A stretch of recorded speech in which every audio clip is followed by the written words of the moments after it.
গত কয়েকদিন ধরে মেঘে ঢাকা আকাশ ক্রমেই মন খারাপ করছে, আবার তৈরি করছে ভয়ঙ্কর বৃষ্টিপাত। তবে মঙ্গলবার থেকে খানিকটা স্বস্তি ফিরেছে। কলকাতা ও তার আশেপাশে এলাকায় বৃষ্টি হয়নি এদিন। সামনে সোমবার রথযাত্রা, লক্ষ লক্ষ মানুষের দড়ি টানার অপেক্ষায় রয়েছে।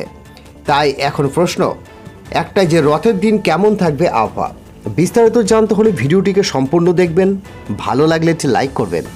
আর এই ধরনের লেটেস্ট স্ট্যান্ডিং আপডেট ভিডিওগুলি সবার প্রথম পাওয়ার জন্য আমাদের চ্যানেলটিকে সাবস্ক্রাইব করে পাশের বেল আইকনটিকে প্রেস করে অল নোটিফিকেশনটিকে ক্লিক করে আমাদের সঙ্গে থাকবেন। তো চলুন এক নজরে দেখে নেওয়া যাক। আলিপুর আবহাওয়া দপ্তর পূর্বাভাসে বলছে, পাঞ্জাব থেকে উত্তর বাংলাদেশ পর্যন্ত একটি পূর্ব পশ্চিম অক্ষরেখা অবস্থান করছে।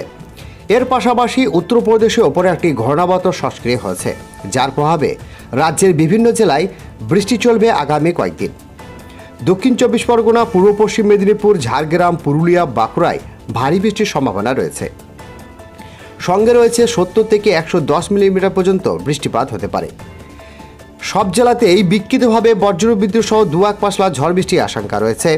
হাওয়া বইতে পারে প্রায় ঘন্টায় 30 থেকে 40 কিলোমিটার পর্যন্ত। কোচবিহার, দার্জিলিং, জলপাইগুড়ি ভারী বৃষ্টির সতর্কবার্তা রয়েছে। বাকি জেলাগুলিতে বজ্রবিদ্যুৎ সহ হালকা বৃষ্টিপাতের সম্ভাবনা রয়েছে। বৃহস্পতিবার এবং শুক্রবার কোনো জেলায় কোনো ভারী বৃষ্টির সতর্কবার্তা নেই, তবে বজ্রবিদ্যুৎ সহ 2-1 পাশলা বৃষ্টির সম্ভাবনা থাকছে।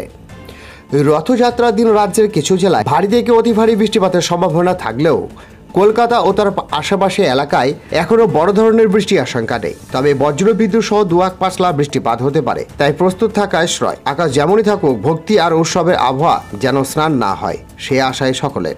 তো প্রিয় দর্শক, আজকে এই ছিল লেটেস্ট আপডেট।